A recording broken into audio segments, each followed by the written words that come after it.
Hi, Kubra, how are you? Thank you very much, and a very, very good evening to everyone. First of all, thank you to everyone who's invited me, especially my friend Pradeep, Mr. Swami, and Ramesh, who's been backstage looking after me. Before I start, I want to tell Mr. Amitabh Kant I'll answer all the questions to his presentation. It's fantastic. And I have only one answer. One answer.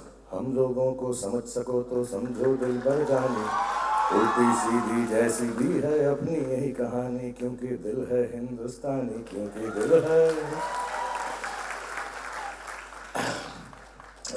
sure, I'm supposed to make a speech and stuff. I'll do that. I'll talk and chat with you people. And I'm thankful to Pradeep because he takes me to all these advertising conferences all around the world. And the last time he took me was in 2003 for an Ad Asia conference. And I had given a speech there. And I want to use it again, a bit of it, pieces of it, to talk to everyone here, all the young boys and girls especially. And why I'm using it again is not because I'm lazy or my creative juices have stopped flowing. It's because recycling is environmentally friendly. So, 25 years ago when I started advertising and endorsing products, I was told many times by a lot of good thinking people that don't do this, you're spreading yourself too thin. You're going to take away the enigma away from stardom. You won't be a wonder, you'll just become a commodity. But 25 years ago, I was too poor to bother about being a wonder. I would have sold a wonder bra if need be. And I very nearly have, or I will in the future, I'm sure. So this speech was said then, and I'd like to repeat it with a few changes. There are about 6 pages, but I read very fast, so don't worry. 25 years later, I wake up to the alarm on my Tag Heuer watch. I quickly shave with my V. John shaving cream and the 3 bikini-clad ladies that come with it. I have fresh breakfast of organically raised vegetables from the big basket. I take a long swig from my new and enlarged bottle of fruity with a nostalgic smile for the Tetra Pak of yore. And from the other hand, I take a sip from Tata tea to refresh my senses. And now visibly aroused, I jump into the bathroom and sensually put on the Hindway tap while fondling the hand shower seductively. And speak in Italian too. And then I lather myself with the fresh smell of Lux soap. Then I put on my Videocon Plasma TV, see the news, wear my Yepney collection of colorful clothes, tie the shoelaces to my aqua-light shoes while sitting on my D-Decor furnished sofa. Dish TV is showing the latest updates. And all this I do in my beautiful Mahagun Properties house in Noida in Delhi, which strangely overlooks the beauty and culture of West Bengal on all 4 sides. And I bought this beautiful house from the loan from DHFL Home Loans. Ghar jaisa lo. The mirror-like paint on my bathroom and on my bedroom wall reflects my mood. Very bright. The Lux cozy vest feels appropriately tight. I quickly cobble down some Imami Chawanprash for energy and then call for my Santro Hyundai. And here I stand before you all fair and handsome. Maybe thinly spread, but very rich, very happy, and hoping one of you will sign me for a computer category or cola because that one still remains.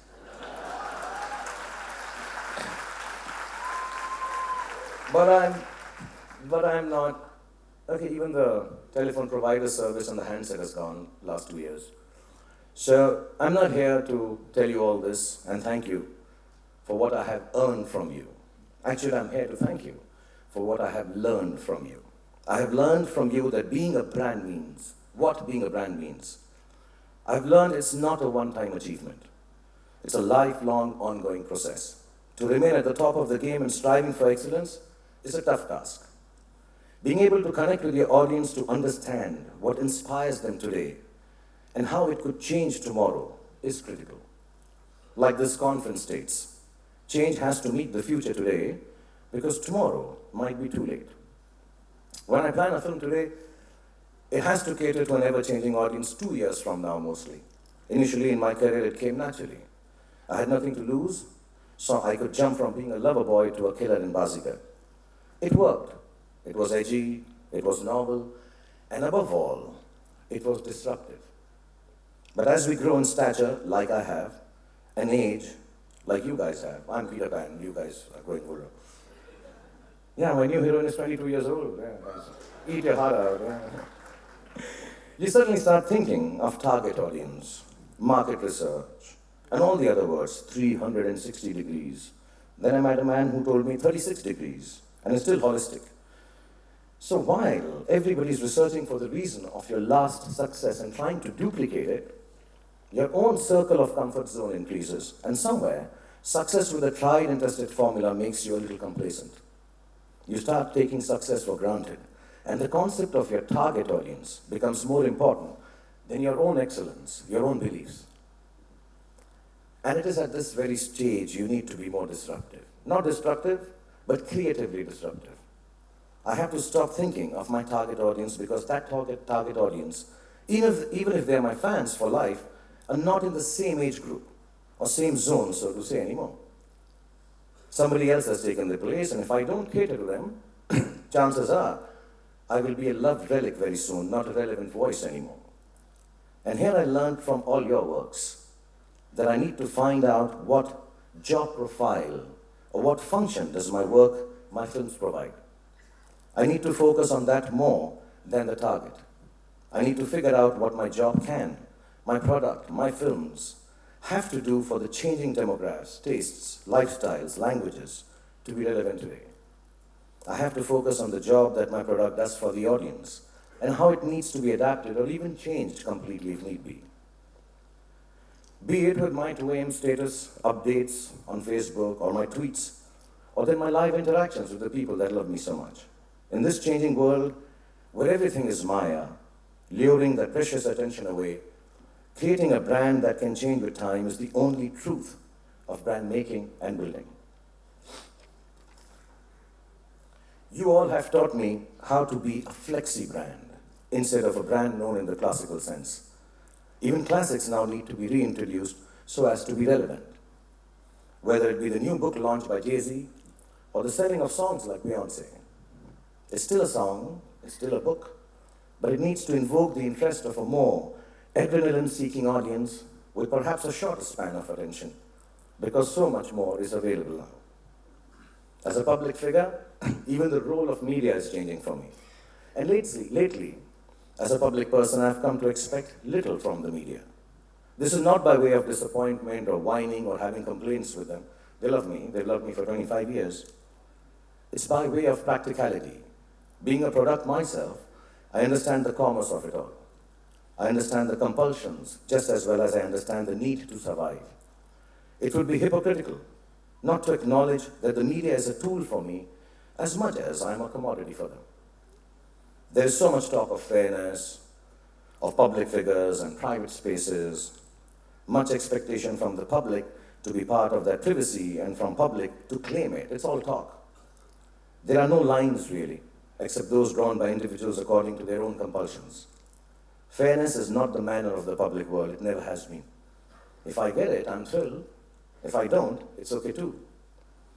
Because, like my friend Pradeep on the plane told me, it no longer is a vertical world, which had a hierarchy or an order top downwards. It's a horizontal world. Everybody has a voice via the digital social media. Everybody has a point of view. Everybody's equal to each other. Everybody's a star in their own right. As a matter of fact, my belief is the next big media star will not be from the television or film world. It will be from the digital world. You all have taught me how to deal with this fast-changing world. When I see the shift in advertising and messaging the way it has over the years, I realize it is important for me to change too for the future. I can sense what is coming next. I realize I need to create a world for me where being equal and one of the many is real stardom. Those who early spoke about me destroying my enigma must be having a torrid time dealing with my posting of my selfies, doing a cartwheel, or from my bathtub, which I have done too lately. But that's the order of the day. I need to think disruptively because disruption is what everyone wants, not the sedate and the placid way anymore. We need to be disruptive because it's a more equal world. And that's the only way we can be a little more equal than the equals. I will end now, before I'm taken to be the keynote speaker for the conference. But before I go, I will remind you of an old joke by Chris Rock. I am quoting, so don't destroy me tomorrow in the press and stuff that I was politically incorrect. This is a joke by Chris Rock, said many years ago. How do you say start quote? So, yeah, okay, so this is not my quote. Chris Rock says this. You know the world is going crazy when the best rapper is a white guy. The best golfer is a black guy. The tallest guy in the NBA is Chinese. The Swiss hold the America's Cup. France is accusing the US of arrogance. Germany doesn't want to go to war. And the three most powerful men in America are Bush, Dick, and Colin. Need I say more? Not me, Chris Rock. It's not mine. I will just say even that may not be relevant to so many today because these icons have changed so fast in such a short span of time. But the truth is that the world is not going crazy, like Chris Rock says. It's just going disruptively equal. And you and I need not go crazy. We just need to become flexible enough to understand this reality. Because reality is always more sophisticated and innovative than fiction. This new reality and the social, economic, and aspirational shifts that it has brought along gives us access to more radical subjects, directness, and most importantly to me, and I'm sure to everyone, it's empowering women in the advertising and film world. The blurring spaces between the public and private is actually creating a more authentic connection with our consumers. And sometimes, a few "maa behan ki galis" in all caps, notwithstanding, it's a small price to pay for the genuine connect and information available now. This opportunity of a different quality of creative exchange and the aspirational ideas that you and I promote will have to be more honest and more personal. And all this you have taught me. Be honest to what you are, and especially to those that you're selling your product to. You will find enough people in the world out there who will embrace your beliefs, as long as you let them feel we are equal and we are honest. You have taught me to be honest and equal, which is the most disruptive thing that can be said at an advertising conference, I guess. But I thank you for these learnings, and I can't thank you enough for my earnings. Have a very good evening. Thank you very much.